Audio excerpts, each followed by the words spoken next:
Hello. Okay, I missed you Monday. I missed you all Monday. But we're here, and I mentioned this on Friday. We are all about sugar balance, October. Coincidentally, Halloween's at the end of the month. I said to a patient this morning that it's coincidence, maybe not, that cold and flu season really could be called sugar season, okay? Sugar is one of the number one things that breaks down your gut. We know so much immunity is made in our gut. If your gut's not happy, you're never going to be happy.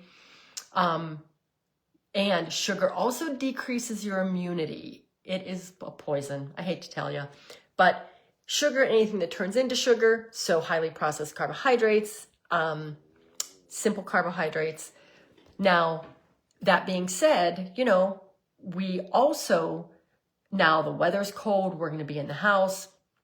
So instead of being outside enjoying ourselves in the sun and fresh air, we are in the house breathing in recirculated air because windows aren't open. We're eating comfort foods, higher carbohydrates. We're less active. And this all decreases our immunity. The sugar and the carbohydrates that we're eating breaks down your gut. And October rolls into November, which is holidays. Then Christmas is cookie candy season, right? So remember that. If you can string together 5 good days in between your parties and your dinners and all of that, you are doing yourself, boost up that immunity, boost up that gut, help support that gut, and keeping that blood sugar stable is going to get you through cold and flu season or sugar season, feeling better. Okay, one little rant there. Now I want to talk about something that I told you. I have themes to my week, and it's funny because it always seems to be the same thing, right? So I have been seeing a lot of labs. That's all I do is look at labs. Been seeing, and we know that weight loss medications, right?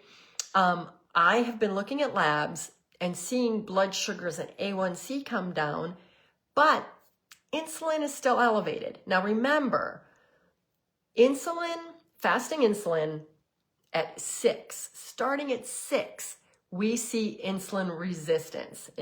Insulin resistance looks like difficulty losing weight, you're doing everything right, you just can't get rid of the weight. Some brain fog, some hormonal issues, because of course, insulin is one of our foundational hormones. It's at the bottom of the hormone hierarchy.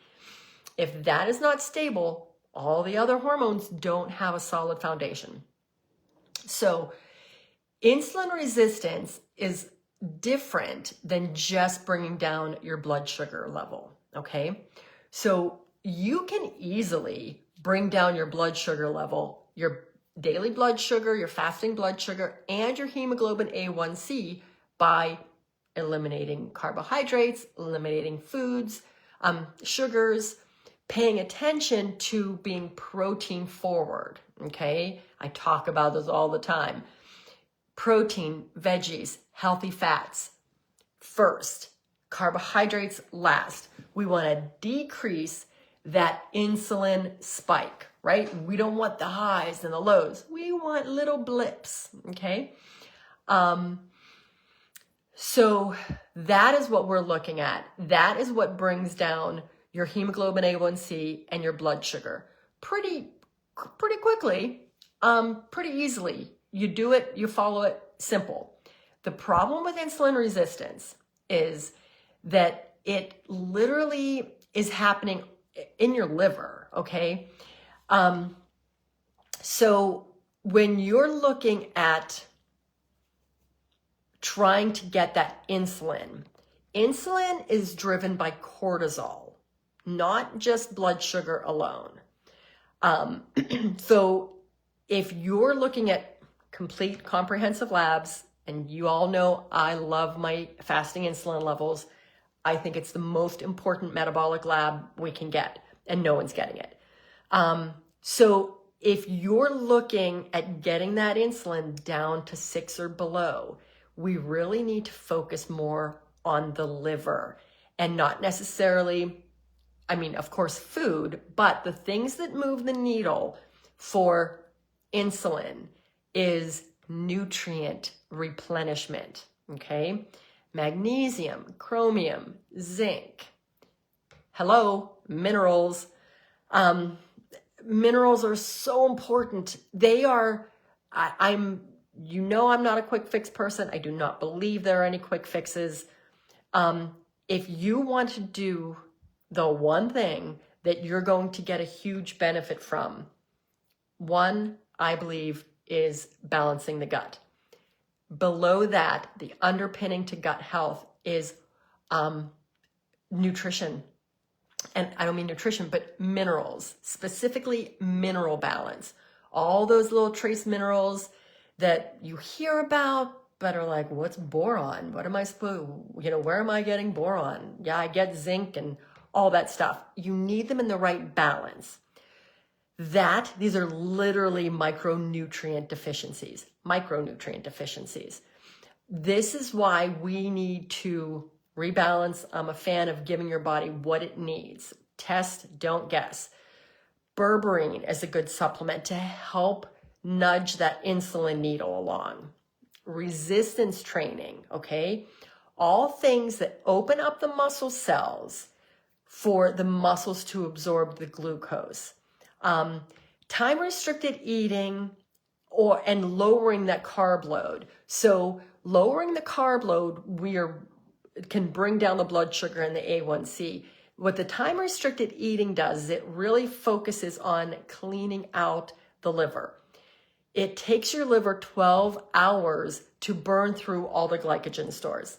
That's where all your excess glucose is stored, right? In the form of glycogen. So you eat too many carbs, take in too much glucose, it turns into glycogen, your liver stores it for later use. It takes 12 hours to burn through that. So that's why minimum of 12 hours is the fasting window. You've heard I have a love-hate relationship with fasting because if you're not metabolically flexible, your body can see this as you're trying to, starve yourself. So it can increase your cortisol by going too long, by fasting for too long. That's why I like 12 hours is usually safe for everybody. Burn through that. As you become more metabolically flexible and don't get hangry and keep that blood sugar nice and stable, you can go to 14 hours. And what that does is it's like the extra cleanup crew. It's like you were on vacation and had no garbage in your garbage can for a week, right? So you the garbage men came, they took the garbage away, you get home from vacation and you've had an empty garbage can for a month or a week. And that is basically the hours after the 12 hours, it's the excess. It's all the extra garbage that's in your liver you're getting rid of it. So stress and sleep optimization also is huge because that helps control your cortisol. So, and I say this all the time that it's really difficult to control that cortisol. So if you're taking something to help you lose weight, that's fantastic. The problem is those medications only bring down the blood sugar and the A1C. It does not move the needle for insulin. If it does, it's very, very little. That's a totally different animal that we're trying to work on. And that's why most people are putting the weight back on, because the problem is insulin resistance. The problem is not necessarily, number one problem, high A1C, diabetic, pre-diabetic, whatever. So we need to get that A1C down. But if you're doing it through, if you're not fixing the root cause, it always comes back to the root cause. If you're not lowering that fasting insulin, once you take away what is working to decrease the blood sugar and the hemoglobin A1C, your weight's gonna come back on, and those numbers are gonna go up. So we need to control the insulin, and that is a liver issue. So we have to work on supporting the liver, keeping the cortisol in line, as well as doing a lower carb intake, a time restricted eating window, a sleep optimization. So again, test, don't guess. If you don't have a fasting insulin level, you need to get one. I love my root cause panel. My two favorite, my root cause panel and my hair tissue mineral analysis testing, in my opinion, give me the overview of everything your body's doing. That's my story. I'm sticking with it because I have success with that. So it's all about the liver. Y'all know I love my liver. We need to take care of it. But this is why things are not always straightforward, because when you're looking on paper, those blood sugar levels are coming down, fantastic. And then, you don't fix that insulin, that underlying insulin problem, and that weight comes back on, and you still have the hormone problems that started the whole thing. All right, Friday, I have no idea what I'm cooking. I'm sure I'll come up with something. If you've tried the bagel bites I made last week, let me know how you like them, because they are delicious. I want to make them pizza bites. That might be yummy. All right, people, have a good one.